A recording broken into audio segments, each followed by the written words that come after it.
Hola, buena tarde. Ahora, pues nos toca dar la declaración de fe. Les invito a que levantamos nuestra Biblia o el celular si lo traen, por favor. Bueno, esta es mi Biblia a través de la cual escucho la voz de Dios. Me ayuda a comprender mi pasado, vivir mi presente y alumbrar mi futuro. La oiré, leeré y estudiaré y aplicaré a mi vida hasta reflejar con mis hechos que Jesucristo vive en mí, para nunca jamás ser el mismo por la gracia de Dios. Amén. Gracias, hermanos. Chicos, como vimos la semana pasada, nos dejaron tareita, ¿verdad? Ahí en el WhatsApp nos mandaron tareas que teníamos que hacer, más bien pequeños estudios, no tanto una tareota. Entonces, estuvimos viendo varias historias de la Biblia, varias situaciones, ¿verdad?, de relativismo. Y en nuestros estudios personales estuvimos considerando 5 facetas del relativismo desde nuestra perspectiva bíblica. Así es, ¿verdad? Los que estuvieron haciendo los estudios, alcen la mano. Ok, algunos, perfecto. Yo les voy a dar un resumen pequeño en 5 minutos para que vean qué rápido es esto. Y ya mi esposo entrará con el tema. El primer día se nos habló de Adán y Eva, cuando la serpiente la tentó. A Eva principalmente, pero luego a Adán. Y entonces nos decía el autor y nos hacía reflexionar que Eva sabía bien la ordenanza de Dios para sus vidas. Lo que pasa es que no quiso obedecer, simplemente. Y la serpiente, pues, le dio una verdad muy relativa, ¿no? Que serían como Dios, que sabrían el bien y el mal. Es cierto, pero no que eran como Dios. Al fin, una mentira. Eso está en Génesis 3, del 1 al 24. La actitud de Eva vemos que se parece a la del chavo que vimos, ¿se acuerdan el ejemplo de aquí? Ahí decía del ejemplo que es un chavo que hace cosas que ni siquiera quería hacer, sino lo inducieron, ¿no? A lo mejor ni se le había ocurrido a Eva el fruto y vino alguien y le dijo. Y en esa situación también estamos nosotros. Puede venir alguien a decirnos algo que sabemos que está mal y a veces lo hacemos por no decir que no o por no saber bien de dónde estamos parados y tener voluntad absoluta. En el día 2 son los frutos del relativismo, vimos. ¿Qué son los frutos? Los frutos del Espíritu creo que no lo sabemos la mayoría, pero los frutos del relativismo, déjenme decirles que fue culpa, vergüenza y castigo. Eso tuvo Adán y Eva. Y si se ponen a analizarla así, después de que pecaron, tuvieron ¿qué? Culpa. Se avergonzaron y se fueron a esconder. Y luego, pues hubo un castigo, ¿no? Esos son los frutos del relativismo y eso aprendimos, que también Caín quiso hacer su voluntad. No quiso entregar lo que Dios quería, sino lo que él quería. Lo que él dijo, esto es lo mejor, lo que según yo es lo mejor. Y dice en la Biblia claramente que no era lo mejor de lo que él tenía. Y muchas veces nosotros así somos, no le entregamos a Dios lo mejor, le entregamos lo que nos sobra o lo que consideramos que con eso ya, ¿no? Tapamos el sol con un dedo. El día 2, la cita fue Génesis 41, 16, y en el día 3 fue Jeremías. Y entonces habla Jeremías profetizando que Judá iría al cautiverio a Babilonia. ¿Por qué? Porque el pueblo provocó a Dios, a ira, no se portó bien. ¿Qué fue lo que hicieron que no estuvo bien? Dice la palabra de Dios que hicieron abominaciones en el templo, los lugares altos hicieron altares, o sea, no hicieron un altar ahí nada más, no, donde se viera, o sea, como para humillar a nuestro Dios. Y aparte entregaron a sus hijos por fuego. Y se nos habló del relativismo cultural.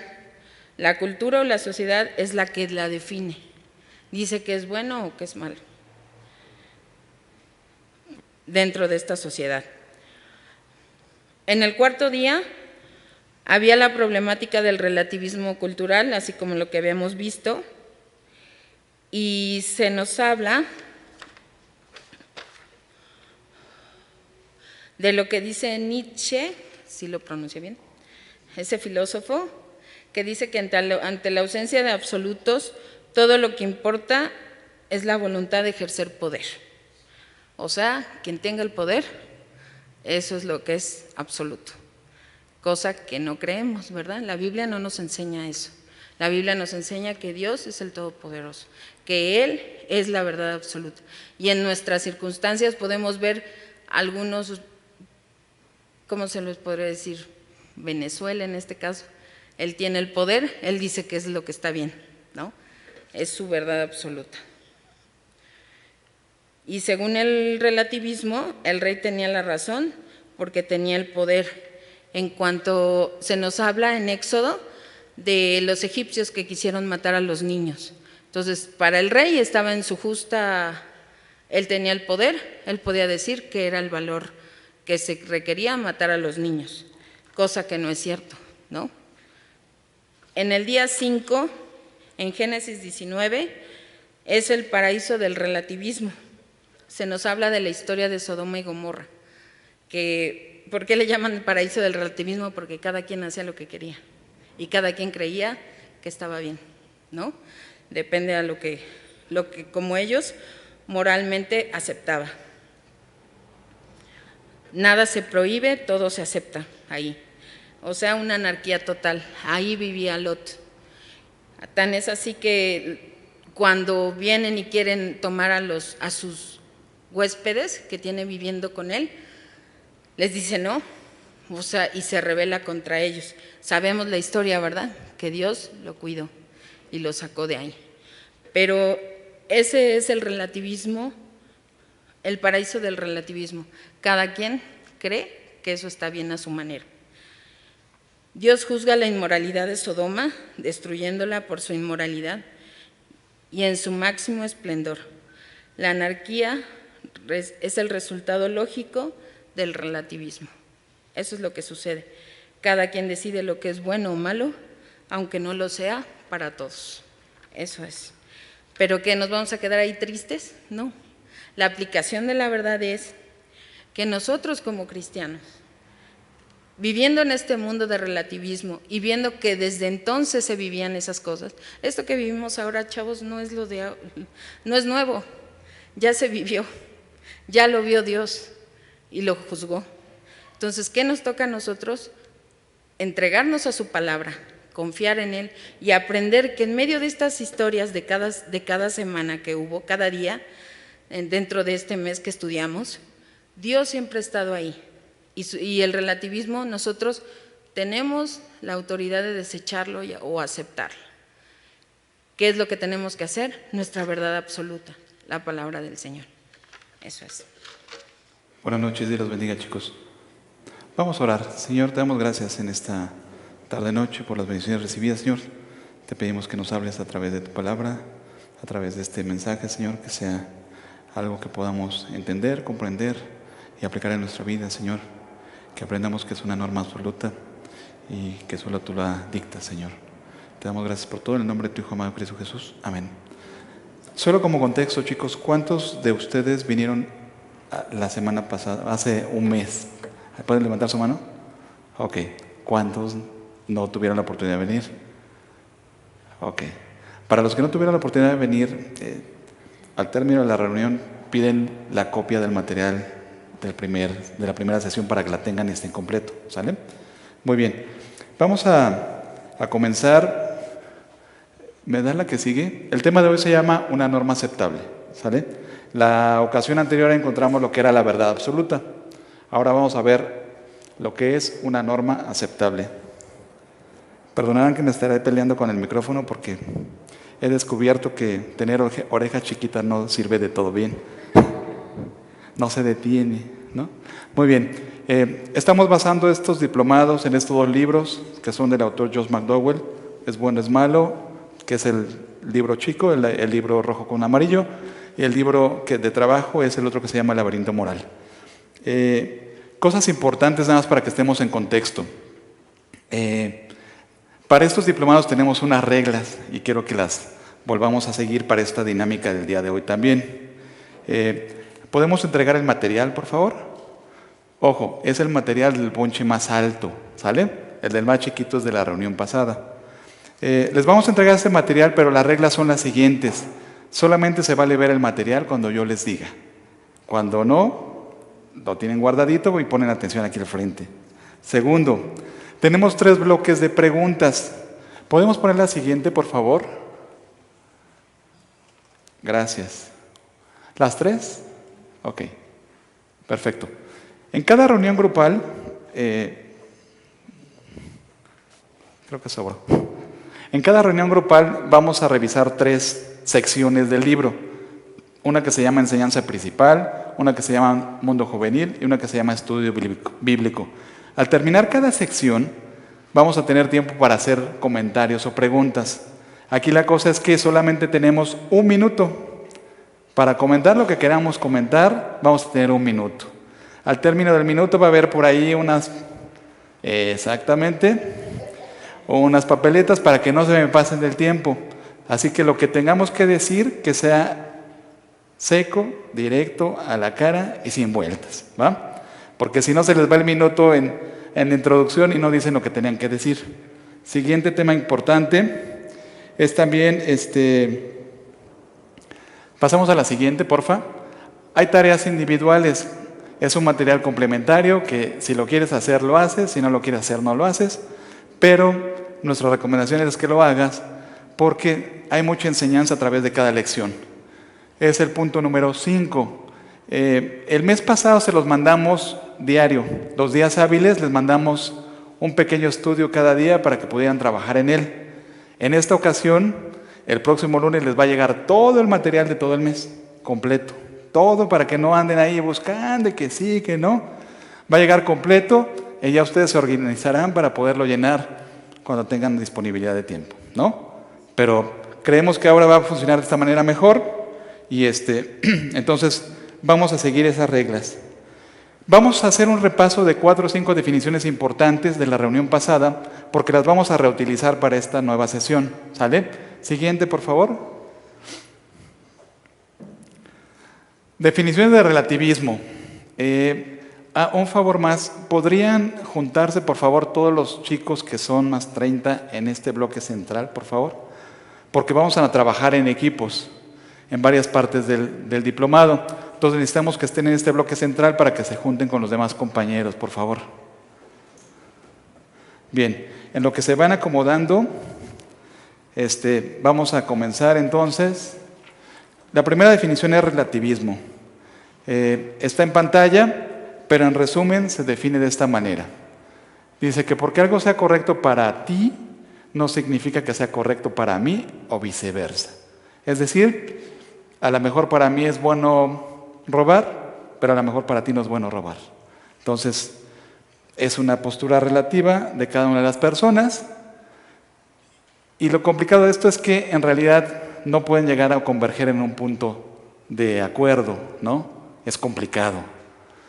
Entonces, ese es el relativismo. Y desde el punto de vista bíblico, Jueces 21-25 lo dice claramente, dice, la expresión bíblica para describir el relativismo es que cada uno hacía lo que bien le parecía. Como decía Miri hace rato, cada uno hacía lo que bien le parecía. Siguiente, porfa. Bien, el siguiente es el relativismo moral. Este concepto de relativismo moral dice, sostiene que no hay bien o mal absolutos. O sea que es un bien y un mal relativo, ¿no? Un bien y un mal para ti, que no necesariamente es un bien y un mal para mí, ¿no? A lo mejor algunos de nosotros que somos cristianos decimos, conocer a Dios es la neta, conocer a Dios es lo que ha cambiado mi vida. Pero para las personas que no conocen a Dios, pues no pueden decir lo mismo. Dicen, pues para mí conocer a Dios me da miedo, me da terror, porque quizás no tenga esa experiencia de conocerlo y de experimentar su amor, su misericordia, su gracia. ¿Me explico? Entonces, dice, sostiene que no hay bien o mal absoluto, sino dependiente de las circunstancias concretas. Siguiente, por favor. Esto me voy a ir rápido porque es el resumen, ¿sale? Esto ya lo vimos la sesión pasada. ¿Verdad? En la Biblia se emplea principalmente en sentido existencial y moral el término verdad. Y decíamos por ahí que se utiliza como atributo de una persona. La verdad normalmente tiene que ver, dice, se atribuye a Dios y a su palabra, que es la Biblia, sus mandamientos y su ley. Vimos 4 versículos la sesión pasada, donde en cada uno de ellos veíamos cómo la verdad se atribuye a Dios, a su palabra, a su ley y a sus preceptos. ¿Sale? Siguiente, por favor. Vimos 2 modelos de la verdad, el modelo que lo plantea el ser humano, que se llama el relativismo, y el modelo que lo plantea Dios, que es el modelo del absolutismo. El modelo de Dios es el modelo del relativismo. Siguiente, Ahí vemos, absolutismo es el modelo de Dios, relativismo es el modelo que plantea el ser humano. Cada uno propone su verdad en el modelo que tiene que ver con el relativismo, ¿no? Y vimos un concepto de verdad absoluta. ¿Qué es verdad absoluta? Nada más que venga por ahí, mande. Exacto. Verdad absoluta tiene 3 características bien importantes. Si están tomando nota pueden anotarlo.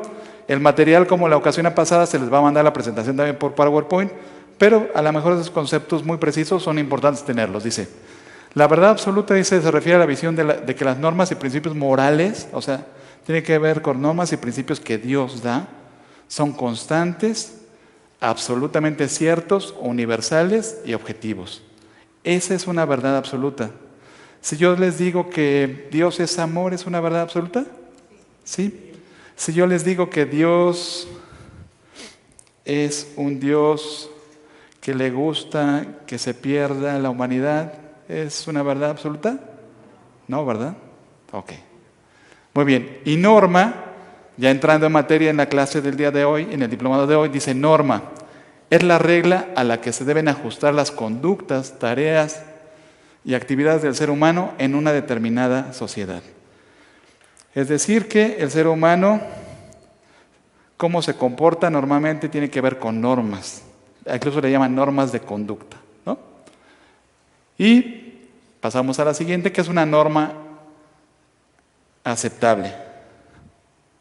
Dice, es el tipo de norma auténtica y original que nos ayuda a medir la verdad y moralidad, o sea, es decir, lo bueno y lo malo de ciertas actitudes y acciones.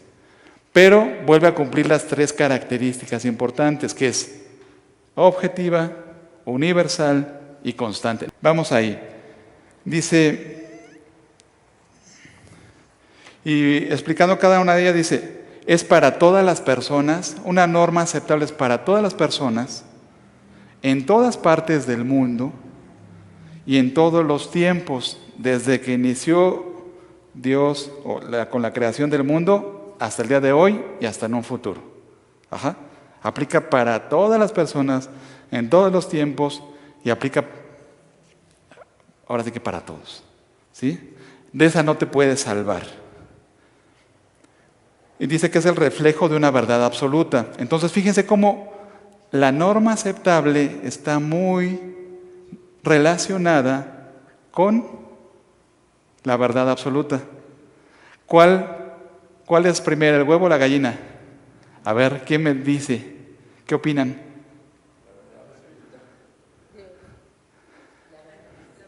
La verdad absoluta es algo que Dios dictó y a través de las normas, preceptos o principios que son aceptables, es como el ser humano se debe comportar para cumplir con la voluntad de Dios. ¿Sí? Así más o menos es la cosa. Bien, entonces dice por acá, estos requisitos para la norma de la verdad y la moralidad solo se encuentran en Dios, quien es la fuente de toda la verdad. Los requisitos de una norma absoluta tienen que ver con Dios. La naturaleza y el carácter de Dios son los que definen la verdad. Por ejemplo, les decía, Dios es amor y el gran mandamiento involucra 2 cosas, ¿no?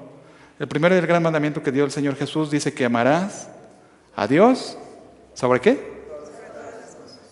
Y el segundo es igual de importante, dice que amarás a tu prójimo como a ti mismo. Entonces, norma aceptable es algo que tiene que cumplir con 3 características, como dijimos: objetivo, universal y constante. ¿Sí? Y si no me lo creen, vamos a la Biblia para ver en dónde aparece que cada una de estas características se deben de cumplir. Pasamos a la siguiente, por favor. Dice norma objetiva, dice, debe existir independientemente de lo que tú o cualquier otra persona piense o sienta.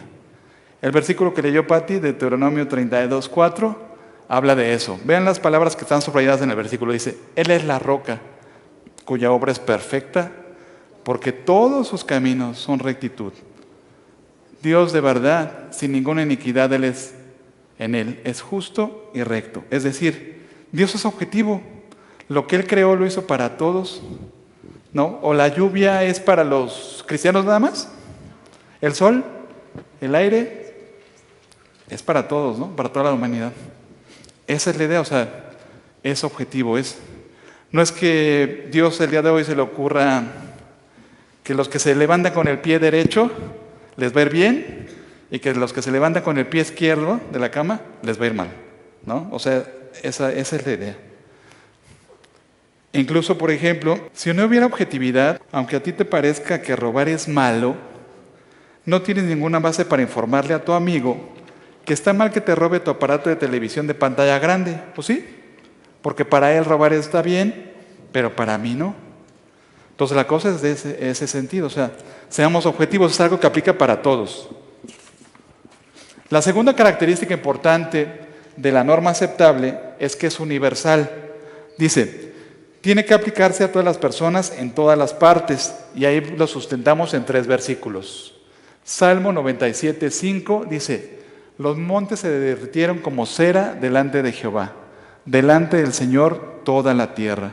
Está hablando de para todos, ¿no? De universalidad. El Salmo 103:19 dice, Jehová estableció en los cielos su trono y su reino domina sobre todos. Dios es el más poderoso de todos los reinos y su reino de Él es el más poderoso. Y por ende, entonces lo que Él nos dicta a nosotros también es para que lo apliquemos cada uno de nosotros. Y aquí vemos un ejemplo. A ver, si yo te digo, a ver, Irra, tus vecinos son maltratadores de niños. Ajá. Si el maltratar niños no fuera algo universal, tú no tendrías la posibilidad de decir a tus vecinos que está mal, ¿no? Que están lastimando a sus hijos y que está mal, porque no aplicaría para todos. Ellos te podrán contestar, en mi familia yo puedo maltratar a mis niños y no pasa nada, no te metas conmigo, ¿no? ¿Estás de acuerdo? Sin embargo, hay leyes, ¿no? Para proteger a los niños del maltrato infantil. ¿Estamos de acuerdo? Es más o menos como el hombre trata de poner esa universalidad a medias, ¿no? Como para que se cumpla esto. Siguiente, por favor. Y finalmente, la tercera característica o rasgo importante de lo que es una norma aceptable es la parte de que es constante. Es decir, para todas las épocas, en todos los tiempos. Imaginemos, ahorita vemos los versículos, imaginemos más o menos la Santa Inquisición, años 1200 a 1300, 1400, ¿no? Más o menos. ¿Qué hacían con los herejes? Los quemaban, ¿no? ¿Y cuál era su argumento? Que eran... Ajá, pero ¿por qué eran herejes? Porque estaban en contra de la iglesia, de lo que dictaba la iglesia o de las reglas humanas que dictaba la iglesia, ¿no?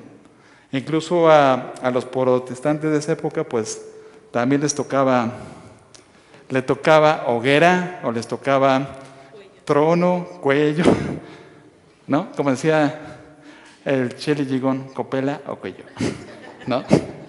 ¿Exacto? ¿Sí estamos de acuerdo? Ahora pensemos en los nazis. ¿Lo que hacían los nazis estaba bien? ¿Del holocausto? ¿Sí o no? Para ellos sí, pero para nosotros no, ¿no? Y Ese va a ser un concepto que vamos a ver más adelante.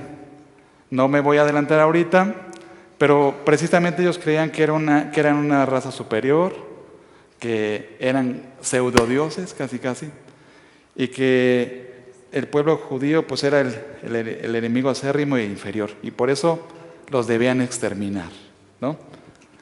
Los pasajes que tienen que ver con la parte de constante, dice Isaías 40:28, ¿no has sabido, no has oído que el Dios eterno es Jehová, el cual creó los confines de la tierra, no desfallece ni se fatiga con cansancio, y su entendimiento no hay quien lo alcance? Es decir, Dios es el único que es omnisciente, que tiene todo el poder para entender todas las cosas que existen. Y desde el inicio dicen que es el alfa y el omega, entonces es constante desde que Él creó el universo hasta el día de hoy, sigue siendo vigente. No es algo que quede fuera de modo como nosotros, ¿no? Nuestra ropa pasa 1 o 2 temporadas y ya no está a la moda. Hay que volver a renovar el guardarropa, ¿no? Sobre todo las chicas o sus zapatos, ¿no? Ah, no, es que en esta temporada no vienen guaraches. Ahora vienen sandalias de esta manera, ¿no? O las botas de lluvia, o cosas de ese tipo, ¿no? Yo creo que este año va a ser de botas de lluvia, yo creo. ¿No? A lo mejor se van a utilizar mucho. Entonces, recordemos que entonces 3 características de la norma aceptable, ¿cuáles son? Ajá. Universal. Ajá, universal. Objetiva, constante y universal. ¿Entendimos cada una de ellas? ¿Cuál es la diferencia y cómo se aplican? ¿Sí? Bien. Perfecto. Entonces les decía en la parte de constantes, los 2 ejemplos que vimos, Santa Inquisición y el Holocausto de los nazis, no podremos como humanidad decir que fue malo, sí, porque sucedieron en otras épocas, si esos principios de norma aceptable no se mantuvieran vigentes al día de hoy, porque al final es matar personas, ¿no? ¿Cierto? A eso me refiero, dice. Vamos a un principio que es la ética cultural. En este principio, o en esta definición de ética cultural, era donde se basaban los nazis y donde se basaba la Santa Inquisición. ¿Por qué? Dice ética cultural. La ética cultural, dice, es cuando la mayoría de las personas apoyan una perspectiva de la moralidad y consideran que cualquier cosa es aceptable, y consideran que cualquier cosa aceptable en esa cultura es moral. Y si la mayor parte de la gente dice que es algo bueno, entonces es bueno. El Holocausto es bueno porque toda la raza, todos los nazis creían que era bueno. El matar a los herejes era bueno porque todos los que pertenecían a la Santa Inquisición creían que era bueno. ¿Me explicó? Entonces, por esos principios de ética cultural, al día de hoy denme 2 ejemplos de cosas que nuestra sociedad hace argumentando la ética cultural. El aborto. ¿Otro? Matrimonios del mismo sexo. ¿Qué otro? Homosexualidad. ¿Algún otro? ¿Quién dice más? ¿Quién da más? ¿Uno más? Maltrato infantil, prostitución infantil, pederastia, ¿no? Podemos sumarle la lista, un chorro de cosas. Y todo se hace en aras de la ética cultural, ¿no? Lo que es bueno para unos cuantos o para la sociedad es bueno para todos, ¿no? Decía Miri, por ejemplo, el caso Venezuela, ¿no? Para los que están en el poder es bueno lo que están haciendo, pero vemos al pueblo pues que no está viviendo a gusto, conforme, ¿no? Está siendo maltratado. Reflexión. Vamos a una pequeña reflexión. Dice, si existen normas auténticas sobre lo bueno y lo malo, no pueden ser, fíjense, no pueden ser personales, subjetivas y cambiantes. Porque personal, subjetivo, cambiante tiene que ver solamente con la parte relativista, ¿sí? Tienen que ser universales, objetivas y constantes, que tienen que ver con la parte absoluta, con la parte de Dios, con el absolutismo, ¿sí? Si existen normas auténticas sobre lo bueno y lo malo, No pueden ser personales, objetivas y cambiantes, deben ser universales, objetivas y constantes. Muy bien.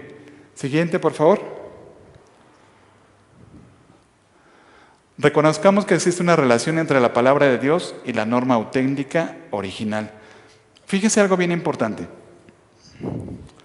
¿Por qué 1 metro mide 1 metro? ¿Quién lo dice? ¿Alguien tiene alguna idea?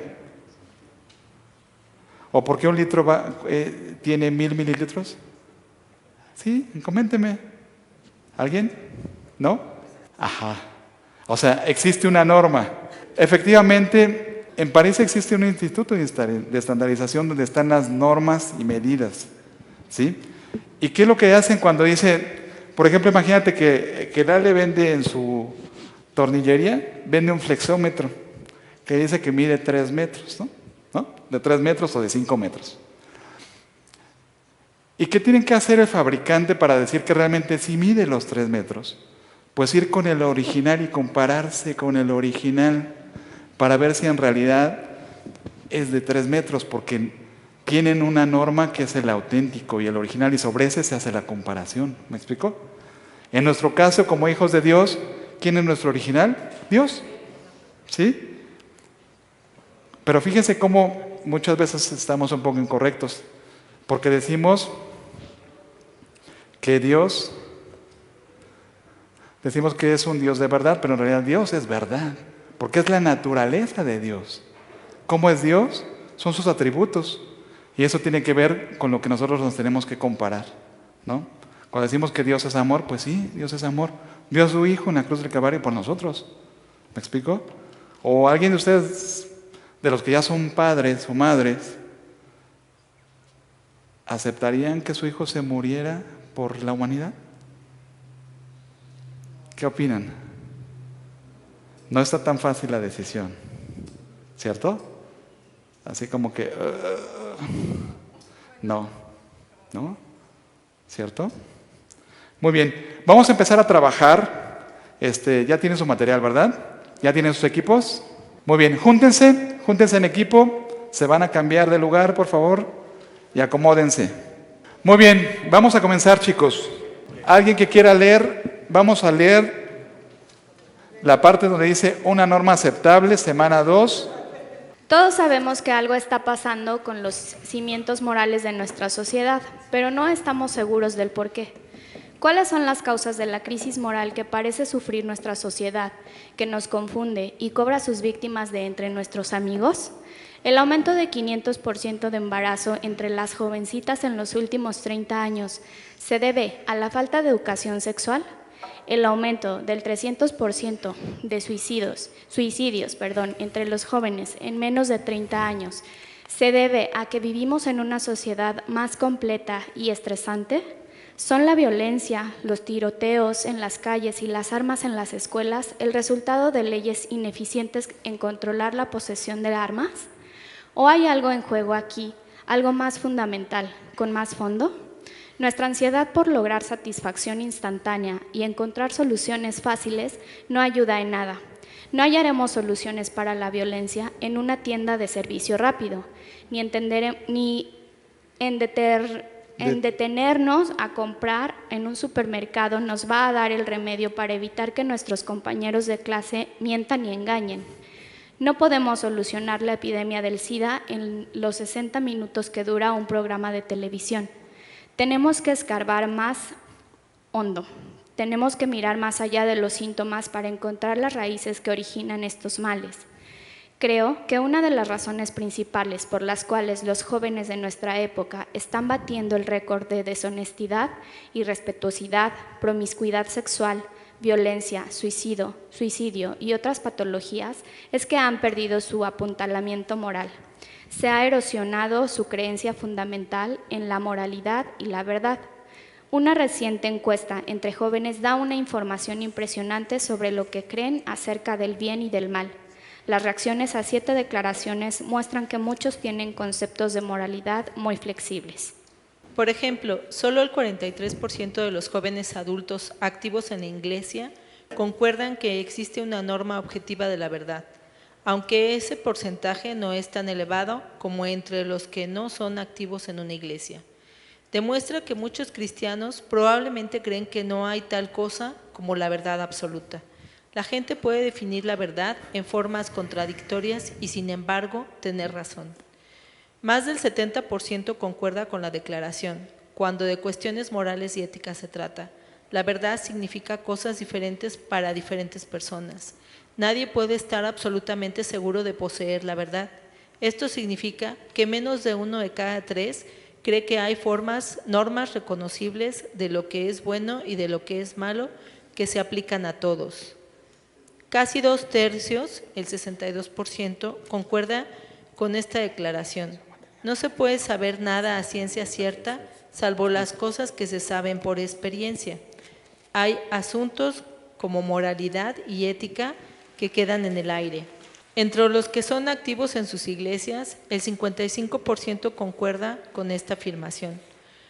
Todo en la vida es negociable, aunque sea dudoso que realmente vivan sus vidas en base a semejante filosofía. Es inquietante saber que casi la mitad acepta intelectualmente tal posibilidad. Gracias. Muy bien, dejamos tantito el material, regresamos a la siguiente slide, por favor. Dice, el problema en relación con la verdad no es creer que lo bueno y lo malo existen, sino tratar de coincidir en una norma aceptable de la verdad. Porque como veíamos anteriormente, pues si para la Santa Inquisición o para los nazis era una norma aceptable poder matar personas, pero la demás humanidad no lo cree así, entonces ¿quién tiene la razón? ¿No? O sea, ese es el problema. Seguimos adelante, otra, por favor. La mayor confusión en cuanto a cuestiones morales es responder la pregunta, ¿bueno o malo según quién? ¿No? Porque ahí viene la clave del asunto. Si tú me dices, bueno, según mi papá, según mi maestro, según las leyes, según pues a lo mejor sí cumples parte de la norma aceptable según alguien.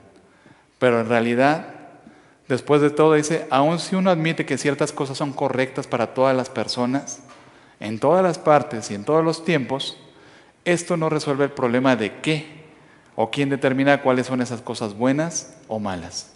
Ese es el problema en el cual mucha gente se pierde porque no encuentran ese límite y siguen adelante y lo pasan. Y cuando ya pasaron ese límite, se dan cuenta que ya están demasiado tarde, metidos en algún problema, en algún vicio, en algún tema, porque no se percataron nunca dónde empezaba el límite, ¿no? Esa es la situación. Siguiente, porfa. Y se pondrían como el monito, ¿no? Muy bien, vamos al caso. Este caso está un poco fuerte, pero es un caso contemporáneo, ¿sí? Siguiente, por favor. Ok. Se los voy a leer yo. Si quieren, en la pantalla está como el resumen, pero se los leo. Dice, los autores del libro Es bueno, es malo, en los capítulos 5, denominado Más realidad que ficción, y 6, La prueba de la verdad, nos presentan el caso de Marisa, una joven cristiana de 15 años, que asiste a la iglesia cada domingo desde pequeña. Sus padres, Gabriel y Clara, también son cristianos. ¿Y qué pasa con Marisa? Ahí les va. Marisa es descubierta por su madre, que recién llegaba a trabajar a su casa, teniendo relaciones sexuales en su cuarto con un joven llamado Marcos, a quien tenía poco tiempo de conocer. Una vez que ella y sus padres se reúnen por primera ocasión para discutir el asunto, ella les confiesa que jamás ha tenido relaciones sexuales sin protegerse. No te preocupes, mamá, me he protegido, ¿no? Fue su respuesta. Lo que ha hecho, y dice, y que lo he hecho con otros muchachos también, y siempre me he protegido, mamá, no te preocupes, todo está bien. Y que cree hacerlo, dice, y que cree que hacerlo es una forma de expresar amor por alguien. O sea, expresar amor significa tener relaciones sexuales para Marisa. ¿Sale? Finalmente, después de una fuerte discusión con sus padres, en esa primera ocasión que tocaron el tema, sale corriendo diciendo que quiere a Marcos y que no le pueden decir que eso es malo. O sea, porque quiere a Marcos, le entrega su amor le entrega su cuerpo y eso no es malo, ¿no? Visión Marisa. Pero ahí les va la visión del papá. Posteriormente, después de varios días, se vuelven a reunir Marisa y sus padres, una vez que Gabriel es el papá, le pide a Marisa que le dé respuestas a diversas preguntas. En la conversación se puede observar que Marisa no se ha arrepentido, pues cree que no hizo nada malo y que ama a Marcos. Y a pesar de que sus padres le han enseñado que tener relaciones sexuales fuera del matrimonio está mal, ella no tomó en cuenta su consejo, pues Marisa argumentaba, ¿por qué sus padres sí podían tener relaciones sexuales? Solo porque se amaban y estaban casados. Y ella no, si también amaba a Marcos. ¿Cuál es la diferencia? Pues nada más que están casados, ¿no? Poquita cosa, ¿no? Por desgracia, Gabriel, su padre, solo basó su argumento en él y en su esposa, si podían tener, decía, tu madre y yo sí podemos tener relaciones sexuales porque estamos casados, ¿no? Ese fue su argumento del papá, bien pobre, la verdad. Y eso era distinto a ti, Marisa, porque tú no estás casada, ¿no? Entonces, ese es el planteamiento del problema. ¿Cómo le hacemos? ¿Quién tiene la razón? ¿Hay alguien que tenga la razón? ¿El papá? ¿Marisa? ¿Qué opinan? A ver, quiero escuchar opiniones. Bueno, yo creo que el papá lo que tenía que haberle dicho es lo que significa el estar casados, ¿no? Ajá. O sea, lo que representa. Ok. O sea, Bien. o sea, sí tuvo que haberle dicho más lo que es el compromiso. Ok. ¿Algún otro por allá? A lo mejor en el caso de los dos, estudiar o aprender bien y explorar más sobre lo que es el amor. Ok. Atrás, Becky. Gracias. Pues que la verdad absoluta es Dios. Lo que faltó allí, y más si es una familia cristiana, es poner de marco referencia a la palabra de Dios. Exacto. Y de ahí ya se deriva todo. Así es. Dice, al final de la plática, Marisa y su padre no estaban de acuerdo en trazar la línea entre moralidad e inmoralidad sexual. Ella trazó la línea en el amor, ¿no? Y su padre en el altar del matrimonio. Pero, ¿quién de ellos tenía la razón? Ninguno. Ninguno de los dos. Porque no estaban basándose en tratar de coincidir en una norma aceptable de la verdad, como decía Becky. La verdad debe ser comparada con el original. ¿Y qué? ¿Quién es el original? Dios. La naturaleza y el carácter de Dios son los que definen la verdad absoluta. No es la verdad absoluta según Alejandro, según Asdrúbal, según Cintia, sino la verdad absoluta según Dios. Y es la que aplica para todos. Si el papá le hubiera dicho, mira, a Dios no le gusta tener relaciones sexuales fuera del matrimonio, porque, en primer lugar, estás cometiendo adulterio o estás cometiendo estas situaciones y adicionalmente te va a dañar, porque si no, en un futuro, pues, estás teniendo con varias personas que no son tus esposos, ¿no? O sea, debes de guardarte para aquella persona que es el que va a ser tu esposo. Incluso, les platico así, tomando de ejemplo esto, llega mi esposa y mi hija hace un mes al ginecólogo, a su revisión mensual, anual, y le pregunta al ginecólogo a mi hija, oye, le dice, tú eres virgen, ¿verdad? Le dice, sí. Y le dice el ginecólogo, ¿y por qué? ¿Cómo vas a saber si algo te gusta si no has probado? Y le dice, mi hija, porque la palabra de Dios me dice que esto no es correcto. Entonces, podemos ver cómo el mundo, para ellos, que lleguen las niñas de 15, 17, 18 como médicos y que ya no sean vírgenes y que tengan vida sexual activa, es muy común. Y creen que como toda la sociedad lo hace de esa manera, para ellos está correcto y está bien. Y no es así, ¿no? Entonces, veamos cómo es importante cimentar desde pequeños esa parte en los hijos, para aquellos que tienen hijos, incluso para nosotros mismos como hijos de Dios, ¿no? Para que podamos estar cimentados en la verdad absoluta, no en las verdades relativas que nos ofrece el mundo. ¿Sí? Bien. Dice, Gabriel está luchando con el desafío imposible de tratar de definir la verdad y la moralidad sin referirse al original Dios, o sea, el papá, ¿no? Porque dijo, es que estamos casados tu mamá y yo, pero ¿y por qué se casaron, no?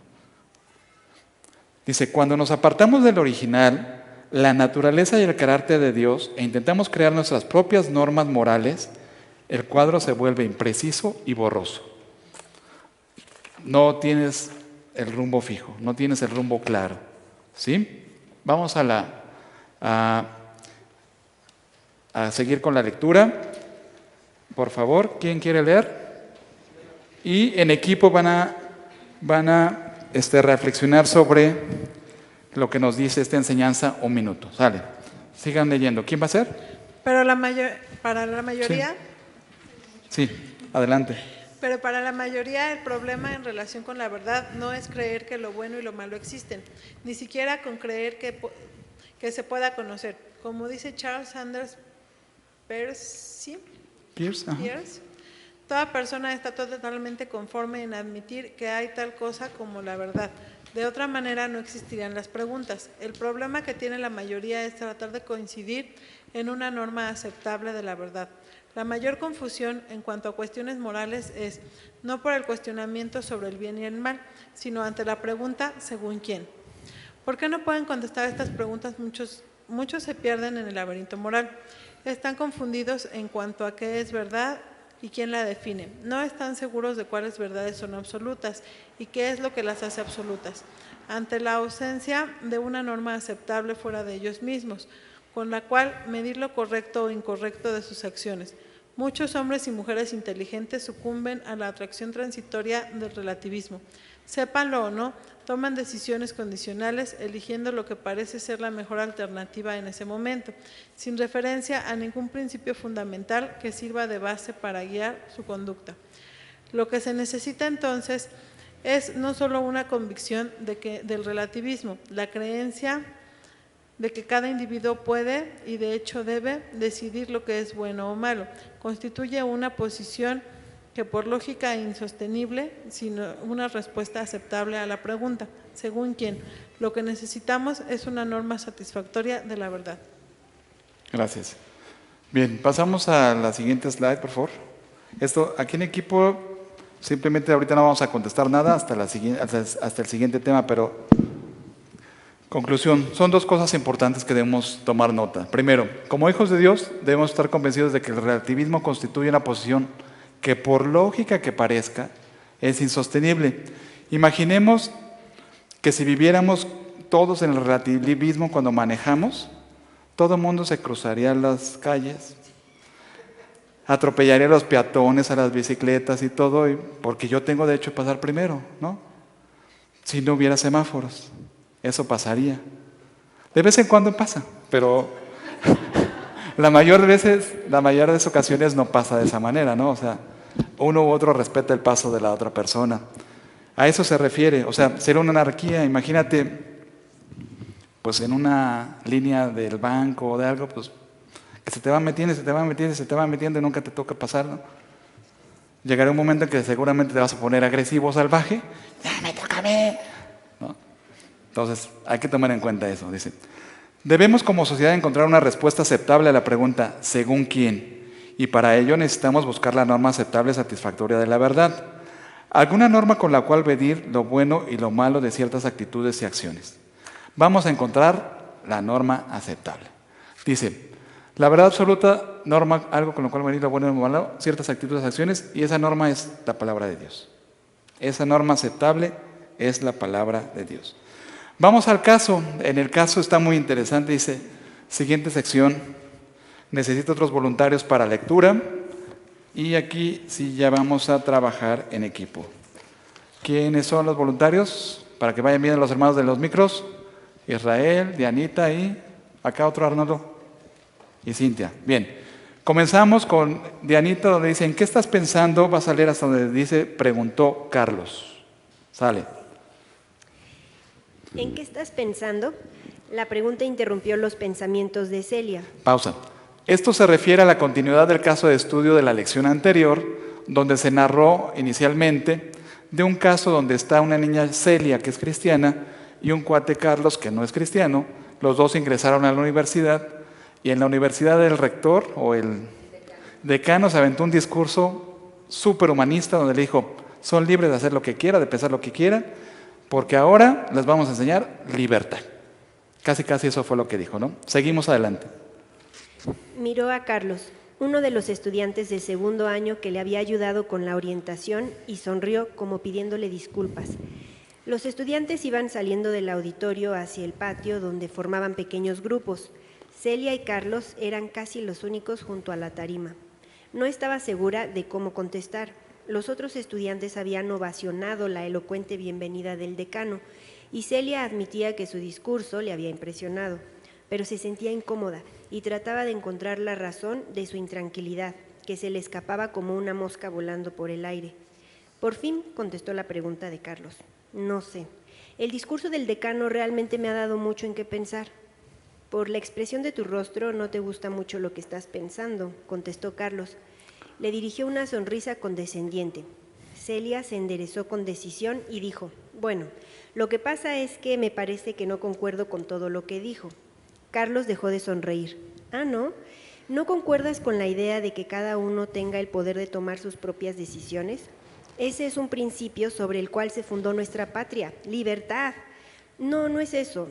Como todos, yo quiero tener el poder de tomar las decisiones que afectarán mi futuro. Justamente por eso estoy en la universidad. Entonces, ¿cuál es el problema?, preguntó Carlos. ¿Quién tiene el otro? Celia parpadeó, abrió y cerró la boca varias veces tratando sin éxito de empezar a expresar lo que pensaba. Bajó la vista. Al hacerlo, recordó lo que le dijo su pastor el último domingo en casa. Se había acercado a ella y le había felicitado por su decisión de ir a la universidad. Donde la noche es más oscura, el amanecer es más esplendoroso, le había dicho. Ve y deja que la luz de Cristo brille a través de ti en la universidad. Celia quería que así fuera, pero no sabía precisamente cómo lograrlo todavía. Muy resuelta, volvió a levantar la mirada clavándola en su compañero. Carlos, yo soy cristiana y alguna de las cosas que decía el decano simplemente no concuerdan con lo que yo creo, dijo Celia. Mientras oraba, una oración silenciosa pidiendo que Carlos cambiara de tema. En realidad no estaba segura con cuáles partes del discurso del decano no coincidía. Carlos respondió: Celia, me parece maravilloso que tengas esa seguridad. Te lo respeto, en serio. Elegiste el cristianismo y para ti esa es la verdad. Pero no puedes decir que esa decisión sea la correcta para todos los temas. Todos tenemos que tomar nuestras propias decisiones y eso es lo que el decano decía. Tú decides lo que tú quieres hacer y yo decido lo que yo quiero hacer. Carlos, no pretendo decirte lo que tienes que hacer, simplemente dijo Celia enseguida. Escucha, interrumpió Carlos. De chico a mí me enseñaron algunas de las mismas cosas que a ti. Mis padres afirmaban una cosa, mis maestros otra, mis amigos otra y el pastor otra cosa distinta. Y todo parecía contradecirse. Me sentía siempre confundido, no sabía qué creer. Cuando entré a la universidad fui a mi programa de actualización y por fin empecé a pensar las cosas por mí mismo. Me di cuenta de que nadie sabe mejor que yo lo que es mejor para mí. Poniendo una mano sobre el hombro de Celia, siguió. Mira, Celia, para ti el cristianismo da resultado y eso es buenísimo. Te sientes libre. Para mí es distinto. Mi mundo no es blanco y negro, ni siquiera es gris. Es un arcoíris de oportunidades, de vivir en la forma que yo quiero. Tú eliges tu camino y yo elijo el mío. ¿Qué te parece? Recordemos que había dos modelos de la verdad.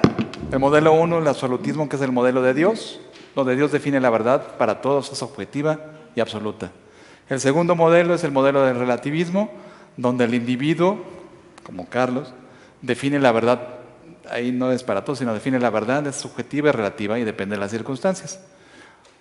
Como cristianos, ¿qué debemos hacer? Pues defender nuestro punto de vista y escuchar la voz de Dios para seguir a toda costa la norma aceptable de la verdad absoluta que Dios define para todos.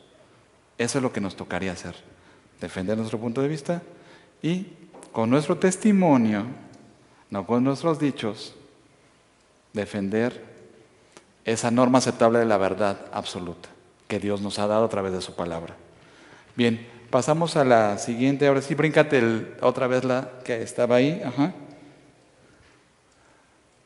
Y les pregunto, hasta ahí nos quedamos, ¿cómo responderías a la pregunta final de Carlos? Donde dice, tú lo tuyo, yo lo mío, ¿qué te parece? ¿Qué hacemos?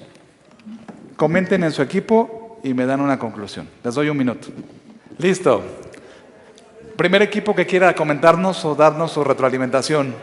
Bueno, pues aquí comentando en nuestro equipo, yo le diría a Carlos, pues está bien, pero yo siento que Dios es tan bueno cuando nosotros lo tenemos en nosotros, que Él nos da esa fuerza para dar testimonio a lo largo de la convivencia. A mí, por ejemplo, me he topado con muchas personas ahí en el negocio, pero yo veo que cuando tienen alguna tribulación o algo, se acercan y me dicen, oiga, ¿podría orar por mí? O yo les pregunto, ¿qué tienes? Es que yo siento que tienes algo y me preguntan, ¿pero por qué? Le digo, es que yo veo en tu cara. Y dice, ay, sí. Entonces, yo veo que Dios obra en nosotros cuando damos testimonio, con nuestros propios hechos. No es de tratar de convencerlos, sino es Dios hace. Él es todo. Gracias. ¿Otro equipo? ¿Uno más? El equipo de hasta allá atrás. Bueno, 1 y 3. ¿Mueven el otro micro? Listo, Perlita. Pues aquí Carlos, podemos pensar que él también fue cristiano o era cristiano, y yo me acuerdo que la vez pasada escuchábamos que el decano le decía a los muchachos, todo lo que ustedes saben, o sea, pueden considerarlo como basura, y aquí les vamos a enseñar algo nuevo.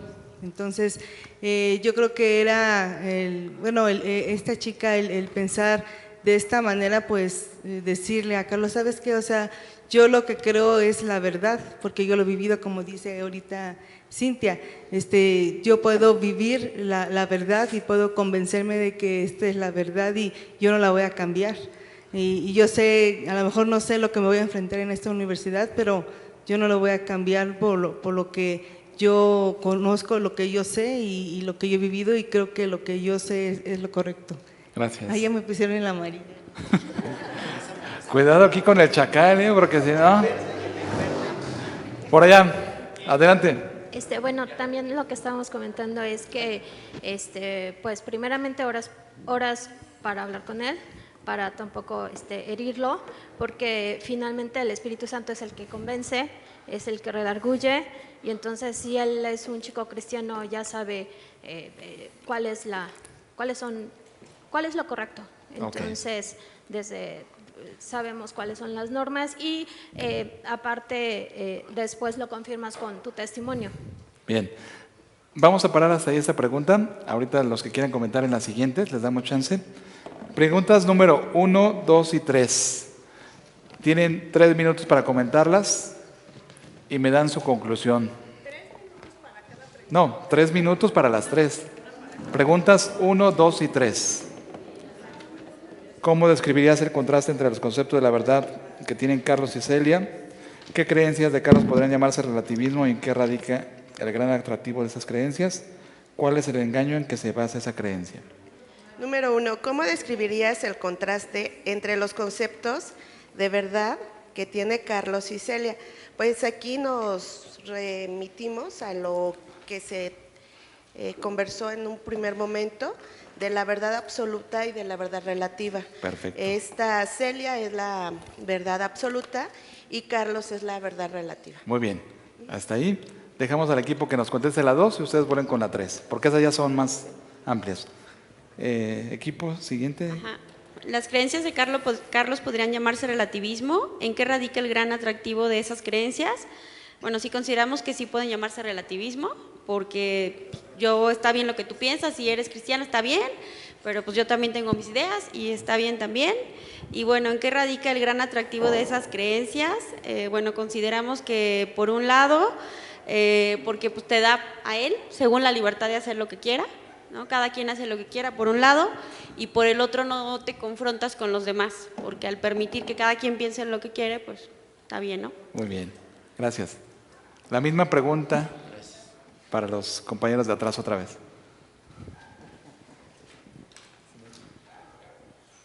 Número 3. ¿Cuál es el engaño en que se basa esa creencia? Bueno, nosotros como equipo pusimos varias vertientes. Una, si nos retomamos desde Adán, él les dio pues esa libertad y ellos tomaron otro camino. Tratando de retomar lo de Celia y Carlos, es el enfoque humanista, donde tú puedes hacer lo que tú quieras y como tú, en el momento que tú lo desees, y nos remitimos al pensamiento que tu vida es un arco iris de oportunidades. Ok. Dirían por ahí los jóvenes también el YOLO, ¿no?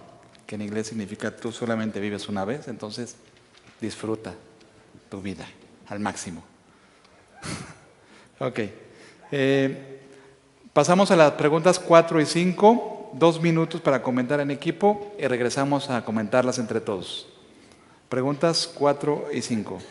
Lo que sucede es que nosotros comentábamos que ante esta pregunta de ¿qué te parece? Finalmente nosotros como adultos tenemos un poco más de discernimiento, un poco más que los chavos. Sin embargo, platicábamos que nos topamos inclusive con personas mayores que nosotros, como nuestros papás, a los que no hemos podido decirles que no sirve el relativismo. Entonces, aquí ya lo que decimos es que hay que confiar en el Señor, que nuestro testimonio sería el mejor lenguaje para que ellos comprendieran lo maravilloso que es Dios y lo que Él hace en nuestras vidas, porque es más que evidente, pero sí sobre todo respeto, sobre todo respeto y mucho amor, ¿no? Porque no es cuestión de edad. Gracias. ¿Otro equipo? ¿Uno más? Les damos la oportunidad a los demás. ¿Sí? La 4, ¿verdad? Yo personalmente pienso que no respondería con palabras porque no puedo desafiar a una autoridad mayor y después que todos me hagan bullying. Yo no respondería con palabras sino con hechos y trataría de ser valiente y resistir y defender y disfrutar el contraste que soy. Y pues los que quieran ver que vean y listo. Muy bien. Ahora sí, le pasamos al micro al equipo que había levantado la mano atrás. Aquí atrás. Pregunta número 5, dice, ¿cómo responderías a la pregunta final de Carlos? Ya no la vamos a brincar porque ya la vimos, ¿sí? ¿Se acuerdan? Es la que dice, la de dice, ¿qué te parece? No, entonces, no la brincamos, se queda ya el micrófono para la siguiente y vamos a pasar hasta aquí, vamos a hacer un espacio para dudas y preguntas. Dudas o preguntas de las primeras 2 secciones. ¿Alguien quiere preguntar algo? ¿Comentar algo que crea que es importante, que puede enriquecer a todos? Sí, Arnoldo. En esta cuestión yo les compartí al equipo que en el trabajo mi jefe es ateo. Okay. Y en esto realmente me está ayudando mucho, pero ¿cómo le podría decir? Porque él, ahorita que estoy leyendo a Carlos pareciera que lo estoy oyendo a él. Y él me dice que viva la vida, que salga, que vaya a diferentes lugares, que casi me ven como la Santa Belén de ahí del trabajo. Pero ¿cómo le podría yo decir esta cuestión? O sea, no verme así muy intelectual de decirle de las normas aceptables, que fue lo que vimos que fueron las 3, que es la objetiva, universal y constante. O sea, ¿cómo lo podía expresar para poder, en el momento adecuado, para poderle compartir a él? Es esta parte de, yo lo he hecho con mis palabras y algunas cuestiones de no verme bíblicamente religiosa. Ajá. Pero ¿cómo lo podría? Bueno, primero yo creo que puedes ocupar las cosas cotidianas que pasan a nuestro alrededor y entablar la plática con esas cosas. O sea, oye, ¿qué opinas de esto? Aborto, ¿qué opinas de aquello? ¿Te parece bien? ¿Te parece mal? O sea, primero hay que ir sondeando el terreno para que puedas establecer una línea por donde vas a seguir, ¿no? Segundo, creo que a una persona atea, meterle el evangelio en la cara de entrada es igual que tener un resultado donde te van a rechazar. Tienes que ser muy habilidoso. E incluso si él tiene dudas, oye, ¿por qué no crees en Dios? ¿Por qué esto? Que te dé sus argumentos. Y después hay un libro que se llama Evidencia que exige un veredicto. Es de Evidencia que exige un veredicto, es del mismo autor. Él era un ateo recalcitrante, decía que no existía Dios, Él se puso a investigar alrededor de 10 años.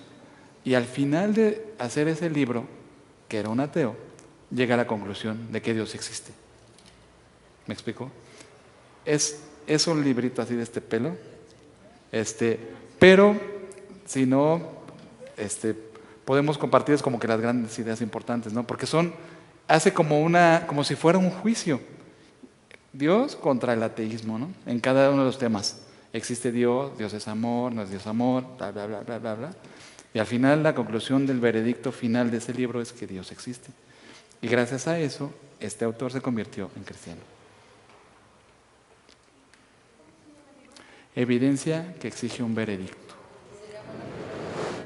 Sí. Como lectura diaria. Así es. ¿Otra pregunta? Bueno, no es pregunta, sino más bien es comentario. Yo conozco muchísimos ateos porque cuando estudié fuera, pues no sé, como que Dios me acercó, o más bien yo me metí a un mundo donde mucha gente no cree porque es muy intelectual. Y entonces poquito a poco, o sea, es muy difícil poderlos llevar. Entonces yo lo que hice, como yo estaba lejos de México y de mi familia y demás, entonces digo, además de ir a la iglesia, porque de hecho en Inglaterra me hice cristiana, diariamente yo leía frases que enaltecían el espíritu. No eran cristianas propiamente, sino eran como dichos de personas famosas de diferente índole, pero que alimentaban el espíritu. Y la manera que yo vi de acercarme a ellos, que actualmente lo hago, es que diario, así como el Paz envió un devocional, yo desde que estaba en Inglaterra, a los amigos ateos que tengo, bueno, y a otras personas, porque también incluye a otros familiares que tienen penas, o incluso al mismo Paz le envió los... resulta de que son frases, o sea, que te hacen preguntarte de la existencia de tu ser, o incluso que hablan de... Sí, perdón. Entonces digo, es una manera que yo encontré y mucha gente me agradece siendo ateas y luego, o sea, siento que de manera indirecta uno trata de meterse. Digo, esa ha sido una forma que yo he tratado y pues espero resulte y Dios les abra el corazón en alguna ocasión. Gracias, Liz. Sí, perdón. Muy bien. Por aquí había una pregunta o no sé qué comentar. ¿Comentario? ¿Pregunta? ¿Pregunta? Sí. Sí. A mí me cuesta mucho trabajo con las personas que son de la competencia. Ay, no sé. Lo que pasa es que hay personas que son verdaderamente amorosas de Dios, a su modo, en ese modo, en el modo católico. Y son personas que hacen el bien y hay personas y que les va bien en su vida. Y es muy difícil de repente querer, bueno, hablar de idolatría, por ejemplo, ¿no? Lo que sucede es que a mí lo que me causa un poco de conflicto es hablarles a esas personas de esos errores que están cometiendo. Me parece de repente una falta de respeto. No sé cómo... ¿Qué hacer al respecto? Sí. Bueno, en primer lugar creo que en vez de empezar a hablarles de las diferencias, hay que hablarles de las coincidencias y de las cosas que los dos creen igual. Y una vez que vayan creyendo, hablando de las cosas que son parecidas, tendrás la posibilidad de ir preguntándoles y haciéndoles reflexionar de las otras. Pero si empiezas de entrada a golpetear con las cosas diferentes, pues seguramente van a cerrar la puerta en la cara y no te van a querer volver a ver. ¿Qué necesitabas, ¿Sí? Enrique? O sea, tienes que... ¿Perdón? Sí, mándales el devocional del pastor y todo. Mira, eso ya se lo mandas, ya lo haces. Pero en algún momento va a tener que haber divergencia. Y en ese momento, con amor, explicarles lo que dice la Biblia. Ir a la palabra de Dios, a la verdad, esa es la parte importante. ¿Sí? Y el tema es que hay muchas cosas que ellos creen, pero que la Biblia no le dice, ¿no? Los que van a camino a Maús, tuvimos una lección hace 2 semanas de la idolatría. ¿Y por qué es mala? Entonces, sí va a ser camino a Maús, ¿no? Ah, bueno, pues en 2 años. No, pero si quieres te compartimos el material como para que lo revises. ¿Me explico? Sí, de hecho, Ese material de esa lección en particular. Y si tienes dudas, pues puedes acercarte con nosotros y te vamos dando tips o ideas para eso. Pero la parte importante es, si las 2 personas creen en Dios, bueno, al menos creen en Dios los 2, pero hay que empezar después a hacer las diferencias. Pero poco a poquito, o sea, no hay que correr. En algún momento seguir orando por ellos, que el Señor toque sus corazones, que los redarguye, que puedan entender la diferencia, comprender por qué sí o por qué no, pero poco a poquito. ¿Sale?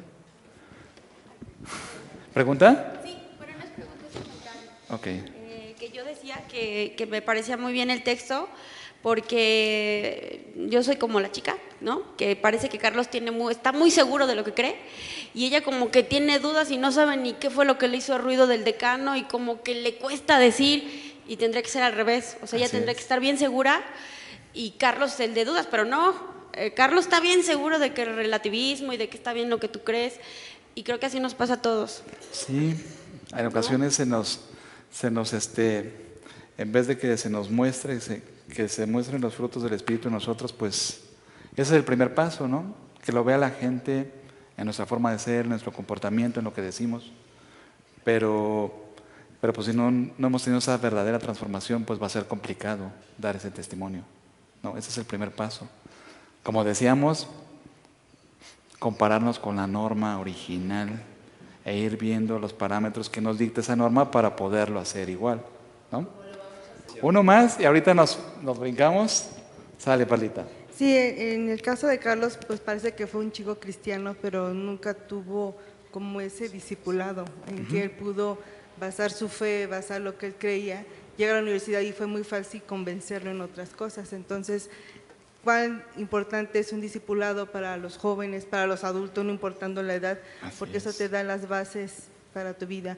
Ahora, bueno, hablando de los ateos, o sea, hay un matrimonio que yo conozco, ustedes no conocen, que está en China, y ellos son profesionales, tienen maestrías y llegan a China, en un lugar de los más pobres en China, y la gente cuando los conoce dice, pero ¿por qué ustedes, teniendo todo lo que tenían allá en México, sus casas, sus propiedades, dejan todo y se vienen con nosotros, que nosotros quisiéramos estar en su posición? Pero ¿cómo es que ustedes vienen con nosotros y si sabiendo que nosotros no, bueno, cómo somos nosotros, vienen y dejan todo y decían, pues es que nosotros lo hacemos por amor y ese es el primer paso para que tú puedas dar testimonio a los ateos, el mostrarle el amor para que Dios tiene con ellos y el amor que tiene Dios para con ellos va a ser primero tu manera de cómo los vas a amar, tu manera de interesarte en ellos, el ser sus amigos, porque solamente esa es una de las maneras que tú puedes impactar, bueno, Dios impacta la vida de los demás. Entonces, en ese lugar del país, 99% de la gente es atea, es como si estuvieran en medio de los lobos, pero sin embargo Dios tiene un propósito. Y bueno, ahorita hablando con Alexis, o sea, cuando vimos el de Dios no está muerto, pues este chavo con toda la convicción se paró enfrente del maestro y le dijo. Claro. Entonces, no depende, tienes que ver muchas circunstancias para saber cómo vas a hablar con la gente. A lo mejor a la gente que es atea, tu jefe le puedes hablar de esa manera, pero a lo mejor no. O sea, tienes, como decía la hermana, después de tu vida diaria con el Señor te va indicando la manera como tienes que acercarte a ellos. Y el día de hoy yo creo que en México el ateísmo está creciendo, pero es un ateo de que la gente en verdad quiere saber de Dios, pero lo pone una máscara de ateo, ¿no? Así es. Muy bien. Último comentario. Nos estamos colgando un poquito, pero bueno, está bien. Si no tienen problema, pues digo, Seguimos, adelante. ¿Me querían preguntar algo por atrás? Sí. Bueno, no sé si era dar un comentario de lo de ahorita es que me impactó lo que estaba relatando en un principio, es que llegué un poquito tarde.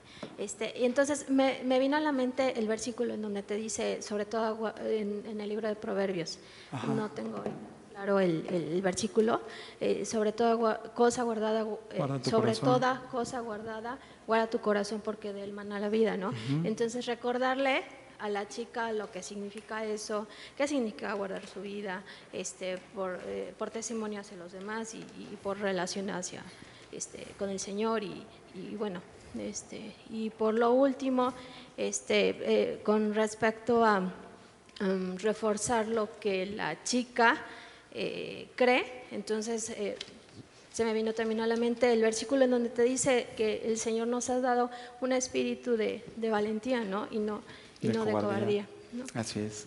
Gracias. Muy bien, seguimos adelante. Se está poniendo bueno. Vamos a la última parte del estudio. Creo que me faltaste tú, ¿verdad? ¿No hay bronca? Sale. Gracias por tu comprensión, Asdrúbal. Será recompensado posteriormente.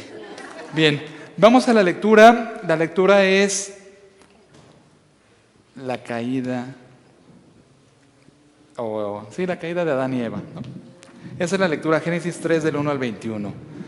Vamos, pero fíjense, está padre esta lamita, dice, ¿qué nos pasa? Ahora sí funcionamos. Practicar valores, eres raro, ¿no? Ay, eres raro. Ser honesto, eres tonto. Tener disciplina, eres obsesivo, workaholic, ay no. ¿Por qué cumples tu horario de trabajo? Si te puedes ir más temprano, ¿no? No beber alcohol, eres aburrido. Tratar con amabilidad a alguien, quiere conmigo, o sea, ¿no? Mentir es normal, es la neta la mentira, ¿no? Muy bien, vamos entonces a la siguiente sección, dice Génesis 3, 1, 21. Entonces la serpiente, que era el más astuto de todos los animales del campo que Jehová Dios había hecho, dijo a la mujer, ¿de veras Dios os ha dicho, no comáis de ningún árbol del jardín? La mujer respondió a la serpiente, podemos comer del fruto de los árboles del jardín, pero del fruto del árbol que está en medio del jardín, ha dicho Dios, no comáis de él, ni lo toquéis. Dice, no sea que muráis. Entonces la serpiente dijo a la mujer, ciertamente no moriréis, es que Dios sabe que el día que comáis de él, vuestros ojos serán abiertos. Fíjense la parte importante, y seréis como Dios, conociendo el bien y el mal. Entonces la mujer vio que el árbol era bueno para comer y que era atractivo a la vista y que era el árbol codiciable para alcanzar la sabiduría. Esas son las tres formas en las que Satanás nos invita a pecar. A través de la vista, del gusto y de los sentidos. Fíjense, dice, entonces la mujer vio que el árbol era bueno para comer, que era atractivo a la vista y que era el árbol codiciable para alcanzar sabiduría. Tomó pues de su fruto y comió, y también dio a su marido que estaba con ella, y que él comió. Y fueron abiertos los ojos de ambos y se dieron cuenta de que estaban desnudos. Entonces cosieron hojas de higuera y se hicieron ceñidores. Cuando oyeron la voz de Jehová Dios que se paseaba en el jardín en el fresco del día, el hombre y su mujer se escondieron de la presencia de Jehová Dios entre los árboles del jardín. Pero Jehová Dios llamó al hombre y le preguntó, ¿dónde estás tú? Y él respondió, oí tu voz en el jardín y tuve miedo, porque estaba desnudo, por eso me escondí. Le preguntó Dios, ¿quién te dijo que estabas desnudo? ¿Acaso has comido el árbol del que te mandé que no comieses? El hombre respondió, la mujer que me enviaste por compañera, ella me dio del árbol y yo comí. ¿No? Culpó a la mujer. Entonces Jehová dijo a la mujer, ¿por qué has hecho esto? La mujer dijo, la serpiente me engañó y comí. Entonces Jehová Dios dijo a la serpiente, ¿por qué hiciste esto?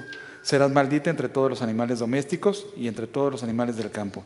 Te arrastrarás sobre tu vientre y comerás polvo todos los días de tu vida. Y pondré enemistad entre ti y la mujer y entre tu descendencia y su descendencia. Esto se le llama el protoevangelio o el primer evangelio, donde está profetizado que Cristo iba a vencer a Satanás, donde dice aquí más adelante, esta te herirá en la cabeza y tú le herirás en el talón a la mujer. Y la mujer dijo, aumentaré mucho tu sufrimiento. Me brinqué algo, ¿verdad? Sí, dice, esta te herirá en la cabeza y tú le herirás en el talón. Hasta ahí termina. Esa es la parte donde Cristo va a vencer a Satanás en la cruz del Calvario. Y a la mujer dijo, aumentaré mucho tu sufrimiento en el embarazo, con dolor darás a luz los hijos, tu deseo te llevará a tu marido, y él se enseñoreará de ti. Y al hombre dijo, porque obedeciste la voz de tu mujer y comiste el árbol del que te mandé, diciendo, no comas de él, sea maldita la tierra por tu causa. Con dolor comerás de ella todos los días de tu vida, espinos y cardos te producirá, y comerás plantas del campo. Con el sudor de tu frente comerás el pan hasta que vuelvas a la tierra, pues de ella fuisteis tomado, porque polvo eres y al polvo volverás. El hombre llamó el nombre de su mujer Eva, porque ella sería la madre de todos los vivientes. Luego Jehová Dios hizo vestidos de piel para Adán y para su mujer y los vistió. Muy bien, regresamos a la anterior, son dos creo, porque vienen unos comentarios rápidos para que entendamos mejor el pasaje. No, entonces sigue adelante, porfa, Shorby. Discúlpame. Ok. Se los voy diciendo. Dice, en los versículos 1 y 4 observamos el método sutil que la serpiente usó para tentar a Eva. Procuró que dudara de la palabra de Dios, que rechazara la autoridad de Dios y que desconfiara de las motivaciones de Dios y que se rebelara contra Dios. Satanás contradijo plenamente a Dios en cuanto al juicio inevitable para aquellos que le desobedecen y presentó falsamente a Dios como tratando de privar a Adán y a Eva de algo que sería de beneficio, cuando en realidad fue de perjuicio. Eva cedió a la tentación triple, los deseos de la carne, bueno para comer, los deseos de los ojos, agradable a los ojos, y la vanagloria de la vida, árbol codiciable para alcanzar sabiduría, y serás como Dios. Adán actuó voluntariamente y en rebelión deliberada ante Dios al comer también del fruto. Nadie le obligó a comer a Adán, ¿cierto? La mujer dijo, pues aquí está, pero pues me lo como. Él solo decidió eso, dice. Adán trató de culpar a Eva y justificarte cuando Dios los llamó a cuentas. El humanismo secular perpetúa la mentira de Satanás, serás como Dios. Esa es la frase. O sea, si alguien les pregunta, ¿y cuál fue el pecado original? Que el hombre quiso ser igual a Dios. Serás como Dios. El primer resultado del pecado fue el sentimiento de Adán y de Eva de vergüenza y de miedo. Con amor y misericordia Dios buscó a sus criaturas que habían caído con la pregunta, ¿dónde estás? O sea, Dios ya sabía que habían pecado y qué lindo les pregunta, ¿dónde estás? No los regañó al principio, ¿cierto? ¿Dónde estás? ¿Y qué hacen? Lo que denota que el hombre estaba perdido, o sea, por el pecado del hombre, y Dios había venido para buscarlo. Dios buscó al hombre, ¿no? Dice, ¿dónde estás? La gracia de Dios, vemos cómo actúa ahí. En el versículo 15 que establece el protoevangelio, la hostilidad entre Satanás y la mujer, representando la raza humana, y la simiente de Satanás y la simiente de la mujer, el Mesías, y la derrota final de Satanás en la cruz del Calvario por Jesús. El pecado lleva consecuencias inevitables. La mujer sufrirá dolores de parto y el hombre fue sentenciado para labrar la tierra y no se les permitió volver al jardín del Edén. Dice la palabra de Dios que Dios puso una espada de fuego rodeando el jardín del Edén para que no regresaran. No porque no quisiera que el hombre regresara, sino para que no se corrompiera más el hombre, ¿no? Y al final Dios nos ama tanto que les dio unas túnicas de piel, les dijo, no, pues la higuera no les va a cubrir del frío de la lluvia. No, en esa época no llovía, pero efectivamente, pues, como un simbolismo del sacrificio de Jesús por nosotros, porque fue el primer derramamiento de sangre, ¿no? Para lo que fue cubrir los pecados de la humanidad. ¿No lo habían visto así? Ok, bien, vamos entonces a las preguntas. El pasaje dice, dos ávidos lectores para leer esta parte donde dice, en la última instancia. En última instancia, la gente tiene una de dos opciones sobre la verdad.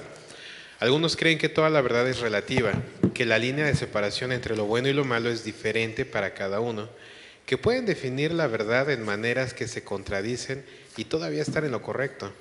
Creen que lo que es correcto para una persona en una situación dada puede no serlo para otra en la misma situación, que lo que era malo para la generación de sus padres no necesariamente es malo en la actualidad.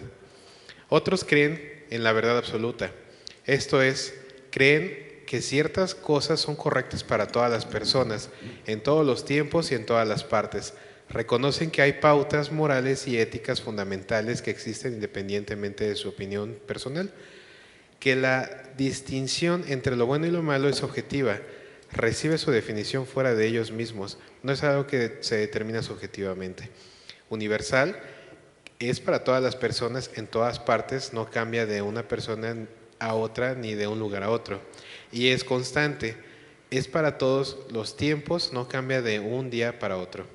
La posición de cada uno afectará profundamente su conducta. Si creemos que la verdad moral es relativa, nuestras creencias y comportamientos reflejan esa convicción. Cuando aceptamos una norma objetiva de la verdad, adoptamos un punto de vista moral y ético que guía nuestras decisiones sobre lo que es bueno y lo que es malo. En cualquiera de los dos casos, nuestro concepto de la verdad actúa como una lente a través de la cual vemos toda la vida y muchas cosas que nos ofrece, sobre las cuales tenemos que tomar decisiones. Entonces la idea aquí que tenemos que hacer es que tratemos de permanecer fieles a Dios y a su ley, conozcamos al Señor y a sus maravillas cada día más, siempre de primera mano, a través de estrechar nuestra comunión con Él, como decía Miri, para no ser engañados como Eva por el relativismo de nuestra época. Muy bien, vamos a los ejemplos de aplicación. Siguiente, por favor. Ok. Dice, ejemplos de aplicación. Pensemos en el Holocausto y pensemos, dice, ¿te parece que estuvo moralmente bien? Pues ya dijimos que no. ¿Y qué con el aborto está bien moralmente? Tampoco, ¿no? Desde el punto de vista moral, es una criatura que está naciendo en el vientre de su madre y no sería bueno matarlos. Reflexionamos y introduzcamos el concepto de ética cultural que aprendimos anteriormente, donde decíamos que si todos creen que algo es bueno, entonces es bueno para toda la sociedad.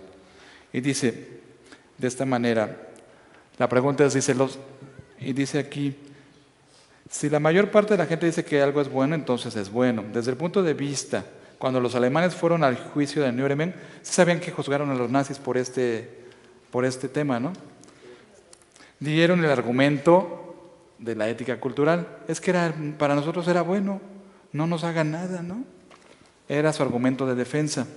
Sin embargo, pues obviamente sabemos que se hubo un juicio porque era algo malo. Dice, mencionado que para ellos y su cultura el genocidio y el aborto de 6 millones de niños judíos era aceptable basados en la ética cultural.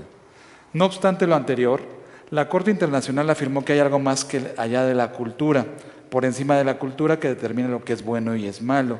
Y por ello se decidió condenar a los nazis. Si no, ¿qué les iba a impedir que hagan lo mismo con otras razas? ¿No? Al día de hoy ya se aplacaron un poquito y después de 40, 50 años ya no ha pasado nada de eso. Vamos a un ejemplo que vamos a contestar entre todos. Porfa. Siguiente. Ajá. Ok. En la siguiente tabla, porfa. Bien. ¿Sí lo alcanzan a ver? Más o menos, ¿no? En esa tablita, entre todos vamos a decir, dice, hay características que poseen cada una de las siguientes normas potencialmente aceptables, ¿sí? De la verdad. Lo que dicen los padres es objetivo, universal y constante, lo que nos dicen nuestros papás, ¿sí o no? ¿Cuáles de esas cubre? A lo mejor puede ser objetiva, ¿no? Universal, ¿no? Y constante tampoco, ¿no? Sale. La opinión pública, lo que dice la bola, lo que dicen las redes sociales, ¿no? Ninguna, ¿no? Ninguna. Más amarillista que nada. La ley, las leyes son objetivas.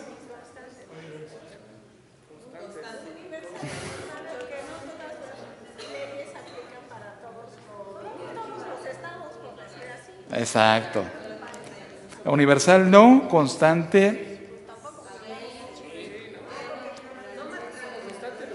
Constante a la mitad, ¿no? Constante a la mitad. Ok. La conciencia. Nuestra conciencia. No. A lo mejor constante, ¿no? Si eres cristiano, pues a lo mejor siempre el Espíritu Santo te está redarguyendo, ¿no? Pero universal y constante, pues no. Ok, las tradiciones familiares, es que siempre lo hemos hecho así. Si acaso son constantes, ¿no? Ni objetivas ni universales, ¿sí? Ok. El profesor favorito, aquellos que son maestros, lo que le dicen a sus alumnos, objetivo universal y constante. No, ¿verdad? Pues ya cambiaron hasta el libro, es otro libro al siguiente año, ¿no? Entonces ya no es universal. Bien, ¿el horóscopo? Nada, tache. Muy bien. ¿Lo que hacen los demás? Tampoco, ¿no? Lo que nos dice un pastor. A ver, ¿es objetivo? No, dice un pastor, yo no le estoy poniendo el nombre. Un pastor, ¿es objetivo? Debería de ser. Ajá. ¿Es universal? Debiera ser también, ¿no? ¿Es constante?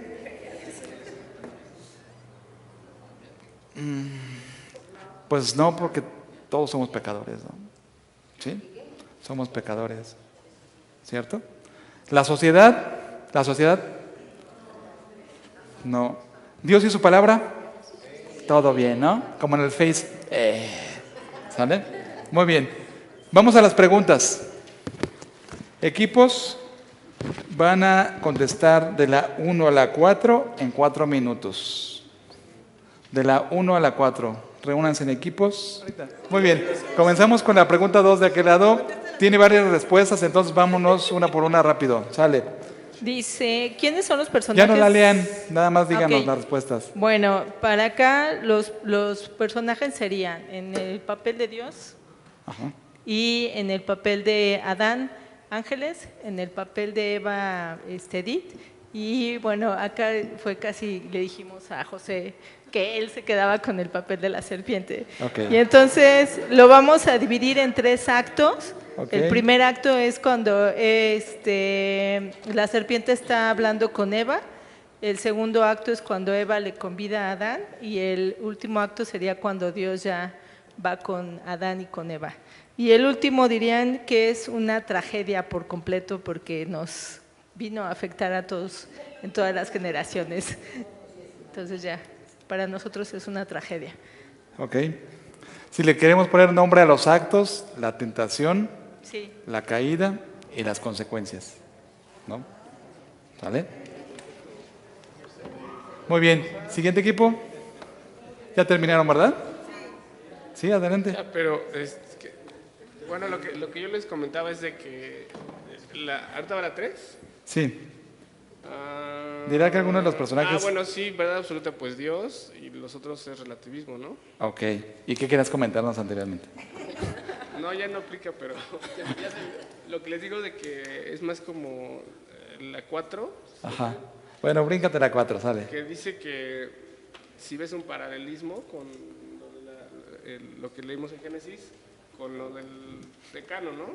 Ajá. Y les digo que lo que yo veo es como que lo que está en la Biblia sí es como más claro y que yo siento que lo del decano sí es como más confuso. Ajá. Y también, y mucho más para la gente que no está en Cristo. Si está en Cristo, como que puede ser más claro, pero si no estás en Cristo, usted está como que más truqueado, ¿no? Que puedes como caer. Bien, perfecto. ¿Alguien más quiere agregar algo que no se haya dicho anteriormente? ¿No? ¿Estamos bien así? Bueno, dice, reflexionen. ¿Están luchando por comprender o articular su concepto de la verdad? Es personal. Ahí conteste cada uno de ustedes, sí o no. Y la siguiente pregunta dice, observen la siguiente escala, si realmente marcarla. Piensen en el lugar que representaría el concepto de la verdad que tienen en este momento, donde el lado izquierdo de la escala es la verdad relativa y el lado derecho es la verdad absoluta. ¿Dónde se ubican ustedes? 6, 7, 8, 10. Ahí, no lo marquen, pero imaginen dónde estaría, ¿no? Solo viene la reflexión siguiente, dice, si la posición elegida en la escala no es la extrema derecha, ¿qué dudas o obstáculos te impiden creer que ciertas cosas son correctas para todas las personas, en todas partes y en todos los tiempos? Ese es personal. Puede ser relativismo, puede ser algún tema de pecado, alguna norma que todavía no me queda clara, que no la considero aceptable. El temor de Dios es sano y bíblico, es el principio de la sabiduría, no es el fin. Ojo, el versículo dice, el principio de la sabiduría es el temor de Jehová, es decir, no es el fin, ¿sí? O sea, si nosotros tenemos temor de Dios, nos acercamos a Él y tenemos comunión diaria con Él, tenemos la posibilidad de aprender a vivir sabiamente, ¿no? De otra manera, estamos viviendo verdades que no son absolutas, ¿sí? Segundo, la clave dice, para desarrollar un fundamento moral firme dentro de nuestra iglesia y dentro de los jóvenes más 30, debemos enseñarles dos cosas. Primero, debemos enseñarles primero a temer a Dios y segundo, a reconocerlo a Él como el original de toda verdad. Dios es el modelo a seguir. Jesús es el modelo a seguir de toda la verdad. Dios nos dio los mandamientos para darnos un conocimiento práctico de su carácter, de su naturaleza y de cómo vivir con Él o en relación con Él a través de su palabra, que es la Biblia. Y fíjense, esta está bien padre, dice, Dios es la norma original, objetiva, universal, absoluta para todo lo que es bueno y recto. Sin esa norma, o sea, sin Dios, no puede haber directivas morales y absolutas. La diferencia en la ecuación, la variable, es Dios. Así de sencillo. ¿Cómo quieres seguir trascendiendo? Te pregunto, ahorita continuando con esta parte de dónde te ubicaste en la escala. Dice, ¿cómo quieres seguir trascendiendo? Haciendo la voluntad de Dios para llegar al lado derecho de la escala, viviendo una verdad constante e inmutable, o la del mundo a través del relativismo moral. Yo te pediría, hermano, pídele a Dios que te ayude a llegar a ser como los héroes de la fe, que buscaron el rostro de Dios, lo experimentaron de primera mano y se sometían a una norma aceptable de la verdad absoluta. Vamos a un desafío, hermanos. Dice, amados hermanos, reconozcamos que es nuestra responsabilidad de cada uno de nosotros, como les dijimos la vez pasada, no es responsabilidad de la iglesia, no es responsabilidad de la sociedad ni de las escuelas, equiparnos a nosotros, y en su caso a nuestros hijos, aquellos que son padres, con el conocimiento de la verdad absoluta y la norma aceptable, que nos permitan a nosotros y a ellos también tomar decisiones morales y espirituales en un mundo dominado por el pecado. Y vamos a finalizar con esto, dice, salud. Seamos de los que siguen la norma aceptable de la verdad, conforme a la naturaleza y el carácter de Dios, que son sus atributos. Podemos ver muchos atributos de Dios, es amor, es justicia, es rectitud. Leímos varios en el capítulo, es universal, es constante, es objetivo. Por eso somos responsables de, 1, tomar un tiempo diario con Dios para conocer la norma aceptable de la verdad, el carácter y la naturaleza de Dios, que nos permitan tomar decisiones alineadas conforme a la voluntad de Dios y de cómo vivir en relación con Él. Y segundo, pues al final todos somos influencia con alguien más. Entonces dice, enseñemos a las próximas generaciones, sobrinos, hijos, lo que quieran, que teman a Dios y que lo reconozcan como la base, el original de toda verdad. Y que nunca se olviden de esto. Eso es lo más importante. Aquellos que somos padres, pues enseñemos a nuestros hijos a vivir en la verdad. Y para que puedan vivir en la verdad, pues tenemos que enseñarles cuál es la norma aceptable, ¿no?